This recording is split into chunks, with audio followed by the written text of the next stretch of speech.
Hello, तो welcome दोस्तों। तो इस वीडियो में आपको मैं नॉन होमोजीनियस रिकन्सिलेशन सॉल्व करना बताऊंगा। इसमें हमें एफ एन हमारा एक्सपोनेंशियल फंक्शन होगा। ये 5 की पावर एन ये एक एक्सपोनेंशियल फंक्शन है, तो इसको मैं सॉल्व करना बताऊंगा इस वीडियो में आपको। The given non homogeneous reconciliation is, हमने ये इक्वेशन ऐसे लिख ली हुई है। तो यहाँ पर हम सबसे पहले ऑर्डर ऑफ रिलेशन फाइंड करेंगे। तो इसमें हम n-2 करेंगे। n की मतलब मैक्सिमम पावर और n मिनिमम। n-2 ये मिनिमम है, तो इन दोनों को सब्ट्रैक्ट कर लेंगे तो ऑर्डर ऑफ रिलेशन 2 आ जाएगी यहाँ से। और यहाँ से हम c1 c2 और fn फाइंड करेंगे। यहाँ पर c1 होता है ये c1 होगा -5 और c2 +6 होगा। और ये f1 मतलब ये फंक्शन की जो वैल्यू है यहाँ पर 5 की पावर n, ये एक एक्सपोनेंशियल फंक्शन है।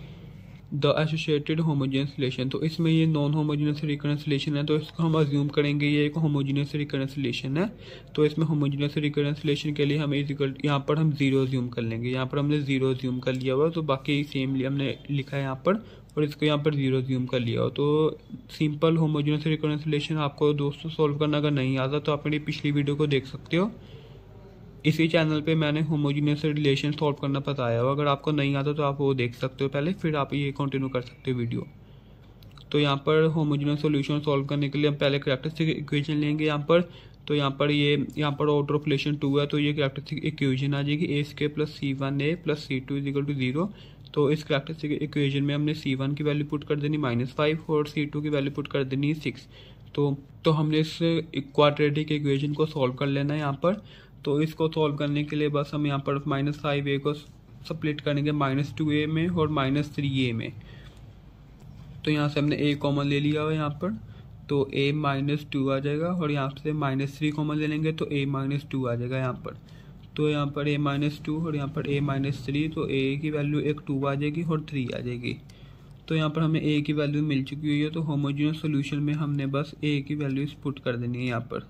हमने दो रूट्स मिले, यहाँ पर हमने वैल्यू पुट कर देनी है यहाँ पर। तो ये होमोजेनियस सॉल्यूशन का होता है SHN = B1। तो यहाँ पर पहली रूट की वैल्यू पुट कर दी और यहाँ पर सेकंड रूट की वैल्यू पुट कर दी। तो ये हमें होमोजेनियस सॉल्यूशन मिल चुका हुआ है यहाँ पर। तो यहाँ पर B1 और B2 एक आर्बिट्ररी कॉन्स्टेंट्स हैं। तो हमारा फर्स्ट स्टेप कंप्लीट हो चुका है, हमें होमोजेनियस सॉल्यूशन मिल चुका है। तो अब हमें ऐसे ही पर्टिकुलर सॉल्यूशन चाहिए। ये देखो, अब हमें पर्टिकुलर सॉल्यूशन चाहिए। तो होमोजेनियस और पर्टिकुलर सॉल्यूशन को जब हम ऐड करेंगे तो हमें जनरल सॉल्यूशन मिल जाएगा, तो हमारा वो आंसर होगा। तो अब हमने पर्टिकुलर सॉल्यूशन फाइंड करना है।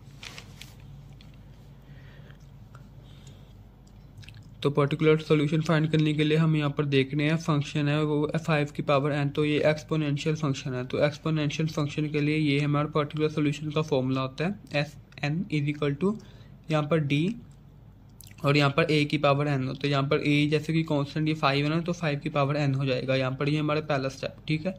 तो इसमें हम ये देखेंगे कि हमारा जो होमोजेनियस सॉल्यूशन है वहाँ पर 5 की पावर n तो नहीं आ रही है। देखो यहाँ पर हमारा जो होमोजेनियस सॉल्यूशन निकला था वहाँ पर 5 की पावर n कहीं नहीं शो हो रहा है, क्योंकि यहाँ पर 2 की पावर n है और यहाँ पर 3 की पावर n है। अगर यहाँ पर 5 की पावर n होती तो हमारा स्टेप लेंथी हो जाता। तो एक हमें यहाँ पर, तो अभी तो जैसे एक स्टेप में ही हो गया, तो अभी हमें एक और स्टेप लिखना पड़ना था अगर यहाँ पर 5 की पावर n होती। पर यहाँ पर 5 की पावर n नहीं थी, तो हम सिंपल एक स्टेप में ही सॉल्व हो जाएगा हमारा सम। तो यहाँ पर बस हमने s की पावर p n = d 5 की पावर n हमने बस ये यूज़ किया इस इक्वेशन में।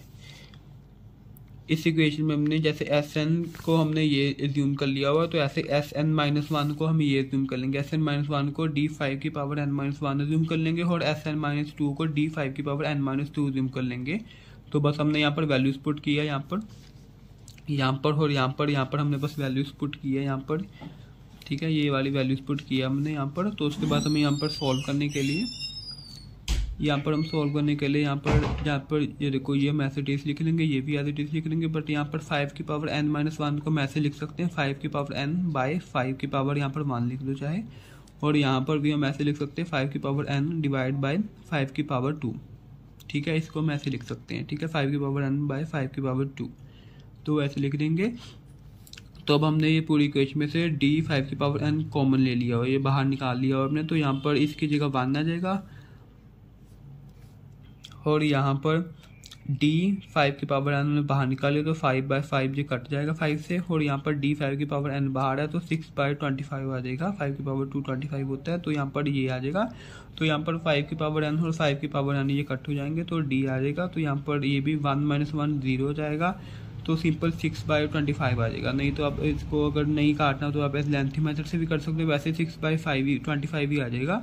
जब 1 और 1 ये कट जाएंगे तो यहाँ पर 6/25 आ जाएगा, तो यहाँ पर 1 आ जाएगा, क्योंकि ये कट हो गए तो 1 ही रहेगा यहाँ पर। तो डी की पावर ये उधर 24 उधर जाके मल्टीप्लाई में हो जाएगा, और ये 6 यहाँ पर डिवाइड में हो जाएगा। तो डी की पावर 25/6 आ गई हुई है।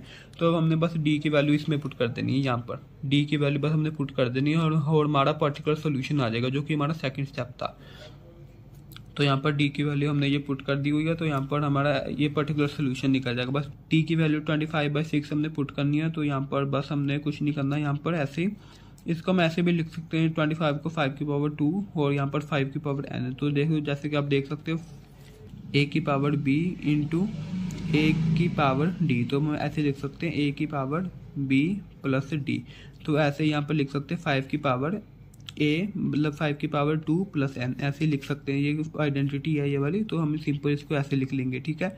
तो ये हमारा पर्टिकुलर सोल्यूशन आ चुका है, और अब हमारा ये होमोजीनियस सोल्यूशन आ चुका है। बस हमने फिर जनरल सोल्यूशन के लिए इन दोनों को ऐड कर देना आपस में। तो बस आगे हम दे देखो, तो आगे therefore the general solution is, हमने इन दोनों को ऐड कर देना। ये SH का मतलब होमोजीनियस सोल्यूशन है, और ये पर्टिकुलर सोल्यूशन है। इन दोनों को हमने बस ऐड करके ऐसे ही लिख देना है। ये वाली होमोजीनियस सोल्यूशन आ गई और ये पर्टिकुलर सोल्यूशन आ गई। बस इन दोनों को ऐड करके हमने बस जनरल सोल्यूशन हमारा आ चुका है। तो ये सम सॉल्व हो चुका है दोस्तों। तो ये वाला सम काफ़ी इजी था। इसमें हमने सबसे पहले बस हमने सिंपल पहले होमोजीनियस सोल्यूशन फाइंड किया है। अगर दोस्तों आपको होमोजीनियस सोल्यूशन फाइंड नहीं करना आता तो आप मेरी पुरानी वीडियोस भी देख सकते हो, वहाँ पर मैंने सॉल्व करना बताया है आपको। और बस उसके बाद हमने सेकंड स्टेप में हमने पर्टिकुलर सोल्यूशन फाइंड किया, उसके बाद हमने बस ऐड कर दिया इन दोनों को। सो थैंक्स फॉर वॉचिंग दोस्तों। अगर आपको कोई भी डाउट हो आप मुझे कमेंट सेक्शन में लिख सकते हैं, मैं आपको रिप्लाई कर दूंगा। सो थैंक्स फॉर वॉचिंग दोस्तों।